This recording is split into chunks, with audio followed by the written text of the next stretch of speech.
যুক্তরাষ্ট্রের প্রতিরক্ষা ব্যবস্থার প্রাণকেন্দ্র এবং বিশ্বের অন্যতম সুরক্ষিত স্থাপনা পেন্টাগন, সেই উচ্চ নিরাপত্তা বেষ্টিত ভবনেই হঠাৎ জারি করা হয় লকডাউন, যা মুহূর্তেই ছড়িয়ে দেয় উদ্বেগ ও নানা জল্পনা কল্পনা। কিন্তু কেন নেওয়া হয়েছিল এই জরুরি পদক্ষেপ, কি ঘটেছিল পেন্টাগনের ভেতরে, বিস্তারিত জানাচ্ছেন শিহাব ইসলাম। যুক্তরাষ্ট্রের প্রতিরক্ষা মন্ত্রণালয়ের সদর দপ্তর পেন্টাগনে হঠাৎ করেই উচ্চ সতর্কতা জারি করা হয়। ভবনের ভেতরে বাতাসের মান সংক্রান্ত অস্বাভাবিকতা শনাক্ত হওয়ার পর সম্ভাব্য বিপজ্জনক রাসায়নিকের উপস্থিতির আশঙ্কা তৈরি হয়। পরিস্থিতির গুরুত্ব বিবেচনায় ভবনের কয়েকটি অংশে সাময়িক লকডাউন জারি করা হয় এবং জরুরি নিরাপত্তা প্রোটোকল কার্যকর করা হয়। ঘটনার শুরুতে পেন্টাগনের প্রধান মুখপাত্র শন পার্নেল জানান, ভবনের উন্নত নিরাপত্তা ব্যবস্থার সেন্সরগুলো বাতাসের মানে একটি ত্রুটি শনাক্ত করেছে। ত্রুটির প্রকৃতি এবং উৎস পুরোপুরি নিশ্চিত না হওয়া পর্যন্ত সংশ্লিষ্ট এলাকাগুলোতে শেল্টার ইন প্লেস নির্দেশ দেওয়া হয়, অর্থাৎ কর্মকর্তারা যেখানে ছিলেন সেখানেই নিরাপদে অবস্থান করতে বলা হয়। উন্নত মানের কাঁচামাল আরআইএল অ্যাঙ্গেল এন্ড চ্যানেল, এখন কাঠের দিন শেষ, আরআইএল এর বাংলাদেশ।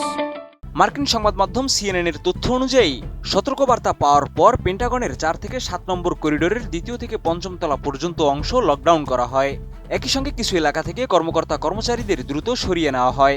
পরিস্থিতির গুরুত্ব এতটাই বেশি ছিল যে নিরাপত্তার দায়িত্বে থাকা পুলিশ সদস্যদের গ্যাস মাস্ক এবং পূর্ণাঙ্গ রাসায়নিক প্রতিরক্ষামূলক পোশাক পরে দায়িত্ব পালন করতে দেখা যায়। পরিস্থিতি মোকাবেলায় পেন্টাগনের ফোর্স প্রোটেকশন এজেন্সির হ্যাজমার্ট দল দ্রুত ঘটনাস্থলে পৌঁছে যায়। এছাড়া তাদের সঙ্গে যোগ দেয় এলিংটন কাউন্টির ফায়ার অ্যান্ড ইএমএস বিভাগের বিশেষজ্ঞ দল। এরপর ভবনের ভেতরে বাতাসের নমুনা সংগ্রহ, রাসায়নিক বিশ্লেষণ এবং বিভিন্ন নিরাপত্তা পরীক্ষা শুরু করা হয়। টানা 1 থেকে 2 ঘন্টার বিস্তারিত পরীক্ষা নিরীক্ষার পর কর্মকর্তারা নিশ্চিত হন ভবনের ভেতরে কোনো বিষাক্ত গ্যাস বা বিপজ্জনক রাসায়নিক পদার্থের উপস্থিতি নেই। পরে ঘটনাটি সম্পর্কে অবগত একাধিক মার্কিন সূত্র সিএনএনকে জানায়, পুরো ঘটনার পেছনে ছিল পেন্টাগনের স্বয়ংক্রিয় নিরাপত্তা ব্যবস্থার একটি কারিগরি ত্রুটি, অর্থাৎ এটি ছিল একটি ফলস অ্যালার্ম বা ভুল সতর্কবার্তা।